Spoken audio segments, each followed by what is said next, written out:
Hello everyone, and welcome to our learning series for Star Wars Destiny.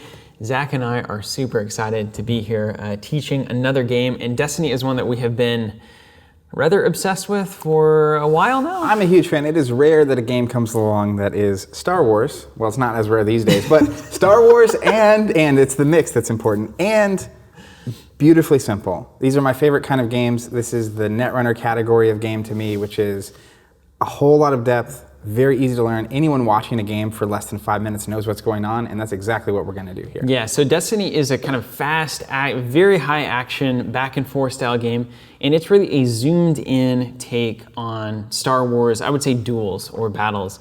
So you're going to have basically your iconic characters, as well as your less iconic characters, as well as your throwaway characters like battle droids and your Ewoks. soon-to-be iconic characters. There could be any number of things, but you're going to pair them together. You're going to fight against other players who have brought a team of Star Wars characters as well, and then you're going to see who wins. And it is a thrilling ride. It takes about 20, 30 minutes, depending on your Or faster sometimes. Or 10, Whoa. or 15. And it's just a kind of shot in the arm of incredible moments in the Star Wars universe. So we absolutely love it. Now, before we go any further, if you're watching this video only on YouTube, you're crazy. Don't do that. Go over to our website. We are not only doing videos, but blogs where we can do text links and really give you way more information. So you can head over there to our website and actually see the whole series laid out in a much easier to consume fashion. So please go over and check that out. But if you are here on our website, then hello, welcome. And we're going to be doing this entire series to teach you how to play Star Wars Destiny. That's everything from what is the game, how do you play it, of course, and then how do you build a deck? What kind of sleeves do I use? How do you buy it? How do you buy it? Which is actually a pretty interesting conversation. Especially with a collectible for game. a collectible game. So Zach, let's start with the fundies here. We have Star Wars Destiny. It is a collectible card and dice game. Really quickly, what does that mean? That means that players are going to be using cards and dice, obviously. We're each going to have our own deck, our own teams of characters like you were laying out. It also means that the game is released in a collectible format. So unlike a living card game where it's fixed distribution and you know what you're getting in a pack, or unlike a deck of cards that you might buy from like a 52 store, card deck. They're going to be released in packs of cards that are different every time. So there's going to be kind of like baseball cards. There's a collectible nature to it. But instead, unlike baseball cards, you don't just collect these things. You play a game with it. You play a game with them, and some of them are much more rare than others. Yep. So if you're used to any kind of a game, even like computer games or online games where you might be looking for a very rare item or something, that's essentially what this is in real life. You're just trying to collect things like Pokemon, for instance. A great example. One of my absolute favorite. Can we pour one out for Pokemon? That is just an incredible. The video game? The Game Boy. Game Boy Color classic, back in the day, man. Yeah. I All loved red it. screen. And you're looking for like Arctic, like all the legendary Pokemon. That's the same kind of thing. You hit the Zapdos and just you're like, whoa! just in real life. Yeah. Now, that said, so it is collectible. There are booster packs that come in boxes of 36 packs that are randomly distributed. We'll talk more about that in the buyer's guide and future videos. But there are also starter products. So that's actually what we're going to be using here today. There's a 2-player starter that I absolutely love. I've been playing tabletop games for a very long time. And here's the 2-player starter. And it's notable because it is one of the best entry points to a game that I have experienced as a tabletop gamer. And so this is everything you need to play for 2 people. It comes with a deck based on Kylo Ren and a deck based on Rey and Poe. And it just provides a great little experience. You could buy this and never buy anything else again, and you would have a great time. It also acts as a just phenomenal jumping off point for the game itself. A lot of these cards are great and usable as you go, so great product. Definitely teaches you the basics. So if you're getting started, just start here. I know there's going to be a lot of different strategies for starting the game. We will get into some of those later on. There are some other starter products if you're more interested in those. But really for the ease and simplicity of starting, this is the way to go. We're going to start here. We're going to build on these decks throughout the series. So if you want to come along with us, this is the product. Zach, let's dive in. Can I go ahead and open this? You can. This may be the first unboxing we've ever officially done. It was shrink wrapped. We unshrinked it. All right, there you go. There's some. So you see your tokens there, your components. And then this is really and we've kind of messed with this a little bit. So yours will look a little bit different. It's pretty cool. So this is a cardboard sheet of all the tokens, and you'll punch those out. It's a very common thing in the tabletop circles. But you also get this, which is an advertisement for things to buy. But really what I was looking for is this right here, this is really a sign to me of my favorite kind of games. This is the rule book. And sometimes with games, rule books can be hundreds of pages long, crazy, That's right. all that. But this is literally a single double-sided sheet of paper that tells you everything you need to know how to play. It's even got the credits on it. It does have the credits. It's not even all that you need. Now, of course, if you're watching this video, we're going to be doing this for you, so you don't have to even deal with reading this or understanding it, and we'll be showing you instead of telling you like a rule document would do. All right, so first things first, we've got cards. It is a card and dice game. So here are cards. Zach, there you go. All right. And then there are also dice, and these dice are going to correspond to cards in that deck. So we can bust those out. Do you mind busting those out while I kind of give a spiel about how to win the game? You spiel on. So how do you win a game of Star Wars Destiny? Let's just take a look at things. Let's assume that we have, I'm going to give you the bad guys, because you like the evil stuff more than I do. Whoa. Or not, I won't say evil. I think there's more than meets the eye when it comes to the villains of Star Wars. I think there's a subreddit for you. There's Poe Rey and Kylo Phasma. This is the duel that you're going to have out of the two-player game. And the first thing you want to ask is, how do I win this game? And there are really two answers, and only two answers, unless the third is like, boring your opponent to death until they leave and concede. At current, there's two ways to win. There are two ways to win. So in the top right corner of each of these characters, you are going to see a number, and that is the health value of the character. Now, whenever that health value is exceeded by the damage the character has taken, standard stuff, whenever it gets injured past its health, then it is knocked out, defeated. I think they use defeated in the game. Is that the official term? And then whenever all of your team is defeated, you have lost. So that's a bummer. You don't want to do that. Makes sense. But instead, you want to defeat your opponent's characters. So that's the most common way to win. That's generally what you're going to be looking to do. So we're talking about getting Poe in there, attaching blasters, rolling dice, shooting at Captain Phasma, doing some damage, and trying to knock her out of the battle. On the other side, you have a different way to win, which is running your opponent out of cards in their deck. Now, this is a really fascinating thing in Destiny for a couple of reasons. One, Zach and I are going to be drawing cards throughout the game, and it basically puts a timer on the game that forces it to end at some point. And I love it when games do this, that it can't just go on forever. Yep. If we play long enough and nobody has come out victorious, whoever runs out of cards first is going to lose. Secondarily, it provides some alternate strategies for other types of players that maybe want to focus on some more niche strategies. So, for instance, I will never forget Jonathan. Whenever he first started playing Destiny, he was handed what we called at the time kind of a diplomacy deck. It was Padme Amidala and like a couple of guards that were soaking up damage.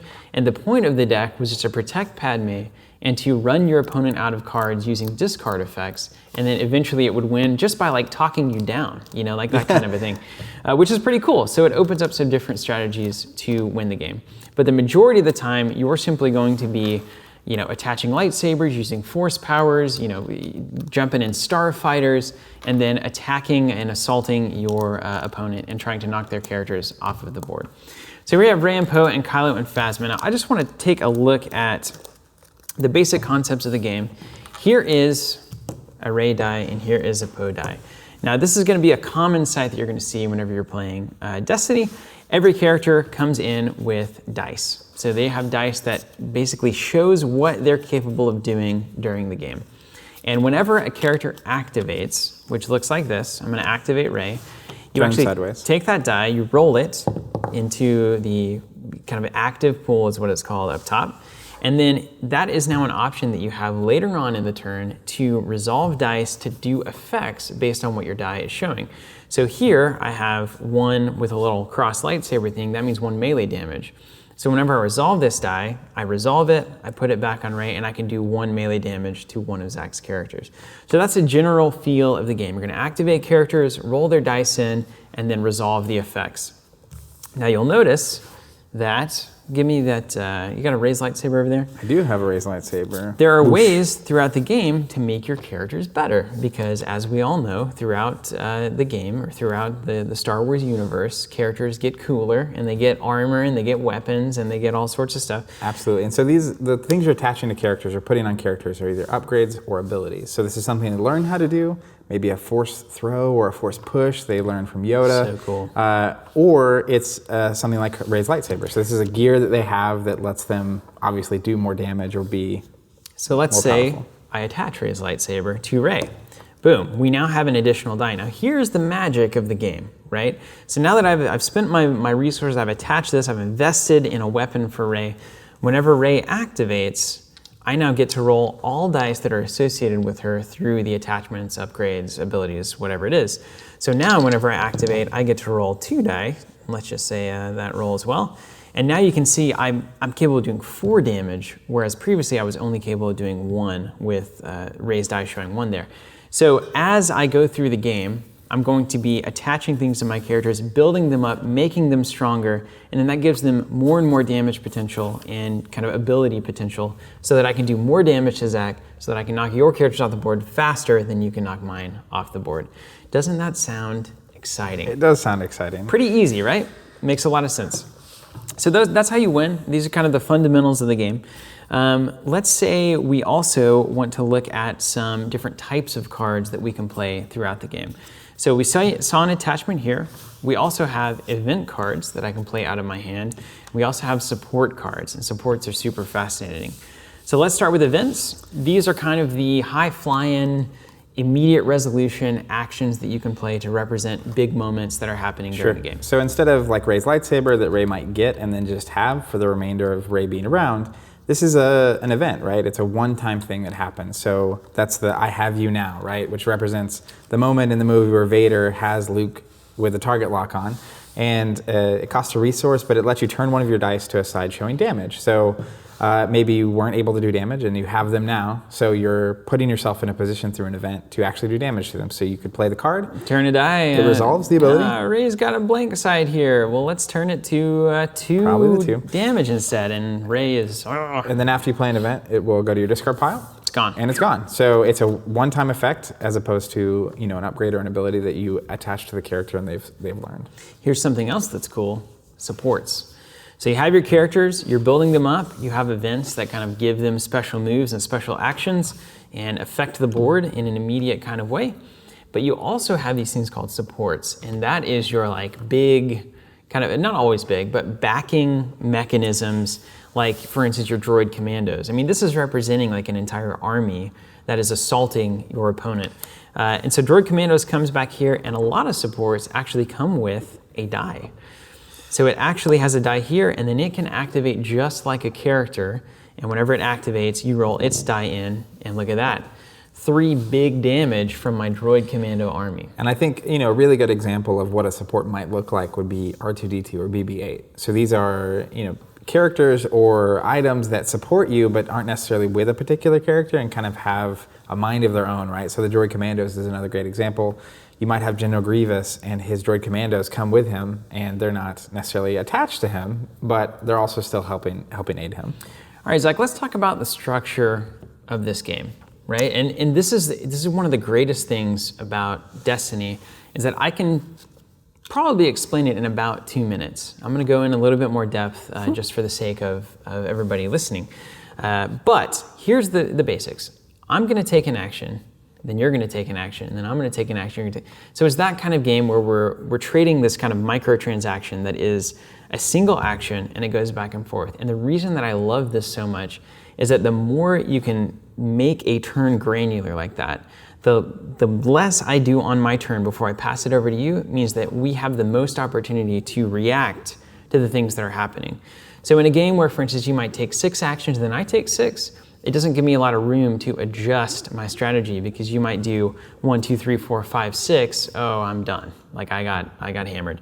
But if it's doing 1 and it's like, oh, you threatened something, and then I take 1 and it's like, well, I'm going to deflect that threat, and then I'm going to threaten something. So in that way, I think the Destiny system is very strong, and in terms of just fundamentals of a game, it's pretty incredible. Yeah, and I think that natural back and forth that flows from that just keeps both players engaged and keeps the game really exciting, which you'll see in a second when we actually start playing. All right, so the first thing I can do as an action is I can play a card from my hand, right? So if I take an action, I can play any card. That could be attaching something to Rey, it could be playing a support down, it could be playing an event. Yep. That's the most basic action, is playing a card. The second action that I can do is activate something. So I can activate Rey, a character, and that's going to roll her dice in. I could activate Poe, that would roll his dice in. I could activate my droid commandos. Anything that can activate on the board, I can take an action to activate it. Yep. And I can only activate one thing, so I can't activate everything at once unless a card specifically tells me that I can. And it's important to note, once a card is activated, you turn it sideways to show that you can't activate it again this turn. That's right. So you get 1 activation of a thing generally per turn. So there's the activation, and these are the basic fundamentals of the game. We're going to activate characters, roll dice into the pool, and we're also going to play cards from our hand. But once those dice are in the pool, that's really where the magic starts to happen. The magic definitely happens. So the next action you can do is resolving a die. And when you are resolving dice, you actually get to choose a symbol. So as an example, on the Ray die, you saw the melee symbol. For damage, you can choose a symbol and you can roll any number of your dice showing that symbol. So if you look at the dice that are on the table right now, there are 2 dice showing melee, 1 showing range damage, and 1 showing a resource. So for my action, I could choose to resolve all my melee damage. You also don't have to resolve all of them. You can resolve any number. You could resolve your range damage here, or you could resolve your resource, and that would take up an action. And there's a lot of different icons, and they each do a unique thing. So a resource, you resolve that die, you actually gain a resource. Let's dive into those symbols, shall we? All right. So starting off with, let's run them down. I'm going to guess that they're going to be on screen, which is great. Boop. I'm excited about that. So first we have melee damage. So you see the melee damage symbol. Yep. That is essentially the crossed swords, looks like melee. And that is a basic damage type. So a lot of characters with lightsabers or punching or whatever it is. This represents that physical combat, hand to hand with lightsabers or fists or, a stormtrooper helmet. That's right, anything you got. So that's melee damage. Yep. So you can always resolve that, and then you'll do that amount of damage to an opponent's character, and sometimes you can split it up in various ways, which we'll get into when we start playing a game. We also have range damage, and this is the exact same thing as melee damage, except it has a different symbol, and it kind of demonstrates like the blaster pistols and the starfighters and the things that are coming at you from range. And this is something that can be easily confused. There's no real difference between the damage sides. They both do damage. You get to pick where they go. You resolve them similarly. The biggest difference is that other cards reference certain damage types. So there's an event called lightsaber deflect. And so when you deflect, you actually can remove a range damage representing when they're shooting at you, you actually block it and send it back at them and you do damage to them instead. But you can't do that with another lightsaber coming at you. That's right. So you can't deflect a lightsaber in the same way. So it all functions the same damage-wise, but the symbols just determine what different cards work against different damage types. Yep. So that's damage, and those are the 2 most basic symbols that you'll find in the game and the direct win conditions that you'll be pursuing. It is the way to do damage to your opponent's characters. Now there's a 3rd damage type, which is recently introduced as of the recording of this video at least, which is called indirect damage. And this is kind of signifying like grenades and stuff that's doing weird things and just like blowing, this big space up. Indirect damage, you don't assign directly to a character, but your opponent assigns it across their characters. So generally you can do more indirect damage with the same kind of resources invested, but you don't get to target it at a specific character. So sometimes it's better, sometimes it's worse, just another damage type and a fascinating one that I'm excited to play with. I actually haven't quite dived into that one yet. Then we also have shields. So of course, if you have ways to do damage, you also might have ways to prevent damage. That's right. So you resolve a shield, and if it's a 1 shield, there's a shield token, and these shields actually go on your characters, and they represent shields that your character has, and when they would take damage, they actually remove the shields instead. So if Rey here was to do her 4 lightsaber melee damage to Phasma, the first damage would be blocked by the shield, and then the other 3 damage would actually go on Phasma. Yeah, and they can represent armor too, they can represent evasion, they can represent any number of things in the actual kind of narrative of the game, which is very important to people like me, probably not so much to people like Zach. We also have, of course, resources. So throughout the game, you'll be gaining resources and using them to invest in things like lightsabers and droid commandos. And in order to get more resources, you will have dice that actually have resource sides on them. You can see the resource symbol there, and when you resolve resource dice, it just means that you immediately gain that many resources. So for instance, if let's say I have 2 resources on the board and I resolve this die of pose, resolve that resource die, I would immediately gain a resource and then pass it over to Zach, because that would be my action to resolve that die for the round.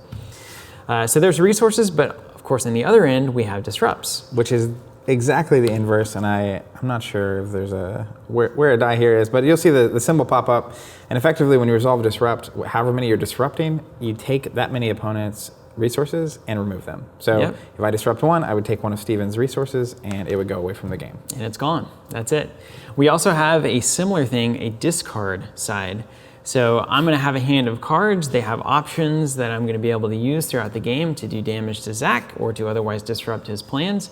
But he could have discard sides on his dice, and when he resolves those, I have to discard that many cards from my hand, which is a real disaster sometimes. And those discards happen at random. So your opponent fans out their cards, you'll choose it at random, and they go away, and that can be brutal. Absolutely brutal. Yep. We also have from some of the more kind of teacher, mentor type characters, like your Yodas and your Obi-Wans, sometimes will have sides that manipulate other dice, and that's called a focus side. What a focus side does is you can resolve that focus side to then change any number of your other dice to sides that you want. So Any number being the number of focus. the number of focus. So if you have one focus, that means you can change one of your other dice to a side of your choosing. So this can be really powerful in that it sets up the dice in the way that you really want them to go. If, let's say I really need 2 damage right now, but I'm only showing a focus and a blank. Let's say I spin that focus side and I can immediately change a die to 2 damage if it has it on. And then, oh my gosh, I'm threatening the game. I'm threatening the win to my opponent. So It's a way to manipulate your own dice and increase your odds of success. And then the next symbol is the special symbol. And this is really quite a cool mechanic because the special symbol is something unique to that card typically. So Captain Phasma here has a special, and you'll see the text on her actual character. And when you resolve that die, you get to do whatever that special ability is. So this is ranging everything from the battle droids have a special, the droid commandos that only they can do. Poe has a special that only he can do, and it just allows the game to do whatever the character would do or whatever the upgrade would do. It's wide open. And it's really cool. So there's a number of things that a special can do, but it's important to note, again, when you choose to resolve dice, you choose a symbol, and you can resolve any number of dice showing that symbol in the order of your choice. So you can actually resolve multiple specials that do very different things, and even Poe's special allows you to change a dice to another side. So if you change a die to a special, you could also still resolve that special. So it's pretty cool, and it just opens the game wide up for any number of abilities. It gives every card the ability to have something unique going on, which is special. Special. Thank you, Zach. And then finally, we have a blank side. Very easy to understand. It's blank. Doesn't do anything. And most every character, aside from your real big dads, like your super cool Yodas, and I think it's at this point some of your emperors, like Palpatine. Yoda and R2. Are they the only ones? Currently the 2 that just don't miss. But otherwise, you always have a chance to just brick a roll. Called Blank City. Blank City. We call it a lot of things, actually, depending on where you are and the level of dialogue that you're willing to have. You can call it any number of things. But blanks are almost always on a die, and it just means that that die can't do anything. You can't resolve it. You can't do anything with it. It's just sitting there. So that's a bummer. However, there is a way to get around that. That's right. So those are all the die sides that we currently have. There's going to be more, I'm sure, added to the game as it goes on. But what happens, Zach, when you have dice on the table and they're not showing what you want them to show? You just lose, I hear. You just lose, that's right. Just pack up. No, I'm just kidding. So one of the actions that you can take, and that's what we're getting to next, is you always have the opportunity to discard one card from your hand and re-roll any number of your dice. So in Steven's case here, he's got 4 dice somehow showing blank. He could discard a card from his hand, assuming he has one, pick them all up, and re-roll them. And now this is his action. So after he gets done re-rolling, it'll be my action. Look at that. Isn't that beautiful? That's pretty Way nice. better than nice blanks. roll. Yeah, it's it's a lot better than blanks. So you can discard a card to reroll dice. You can also take a card action. So some cards will actually have the action printed on them. And it's like a bold word action. It's like a bold word, and that basically just means that it's now another action that you have the ability to take. We've been talking about all of the default actions you can take in a turn. If you have cards on the board that also have the action text, you have the option to take that action as well. So that is perfect, exactly what you want. And then we should talk about power actions while we're talking about actions. So, and this is something that was introduced in the game in the Legacy set. Power action is just like any other action. You can take it by taking one of your actions, except for you can only take that action once per turn. Once. So it's powerful. It's a powerful effect that is being restricted to once. Some cards that let you take an action, you could do multiple times. They don't, power actions don't require typically exhausting a character or whatever, and they're just limited once. All right, so power actions and actions, you can always take those that are on the board. And then finally, the last thing is claiming the battlefield. Now, whenever we come into a game of Star Wars Destiny, there's going to be a battlefield that we are fighting on. That's cool, right? It's cool. The setting of this fight. And this feels very much like, and Destiny in a lot of ways feels very much like Street Fighter or Tekken. What are the kind of fighting? Smash Brothers? It's like choosing the map on Smash Brothers. Yeah, there it is. So you choose the map and we'll roll off to decide who gets to choose it. That'll determine some things. And then you can always claim the battlefield. And that essentially is you are, I hate to say taking high ground because it's a pretty lame joke in this instance, but you are investing in the better position on the battlefield in exchange for being done with all of your actions for the round. So that's a really cool balance. Not only are we going to be fighting each other and trying to get the most damage, but there's also a bit of a race to see who can claim the battlefield first. And as soon as you claim the battlefield, your turn is over. You cannot take any more actions. So for instance, I might claim the battlefield and Zach could take 6 more actions and do 10 more damage to me. So it's a very delicate balance you have to choose between, do I really want to check out of the round right now? Or can I take a couple of more actions and then take it later? And in most cases, when you claim the battlefield, there will be text on the battlefield after the word claim, and this is an ability that you get to trigger for basically rewarding you for claiming. And that can be anything from gaining a resource, to doing a damage, to drawing a card, to discarding a card. To even crazier effects. To pretty crazy battlefields. And not only that, you then get to go first the next turn, or the next round. So claiming the battlefield, the final standard action that you can take according to just the default mode of play for Star Wars Destiny.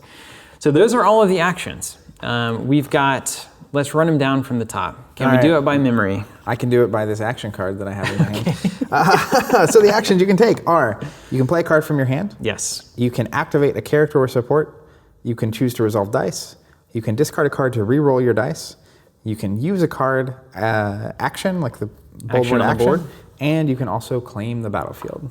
All right, there it is. Those are the basics of Star Wars Destiny. Now next we're going to actually dive into a game using the 2-player game cards, and there you can follow along. We're going to go slowly through everything. We're going to make it great, and we're going to teach everything that we possibly can throughout this kind of learning series. Zach, do you have anything to add before we go on to the next game? I don't think so. I think it's time to dive in. All right, guys, well, join us on the next in this series. Again, there's more information on the blog series, including all of these videos in a much easier to digest format. So you can find links to that in the description and probably a lot of other places that are happening on this video. Join us there, and we'll see you. Thanks for watching. You can find the next video in the Learning Destiny series on our channel. You can also find the link to our Learning Destiny series over on the website, which is where we have blogs, deck lists, and everything else, as well as all these videos. And it is truly the best way to watch and view all of this content. Thank you so much for watching, and until next time, keep playing.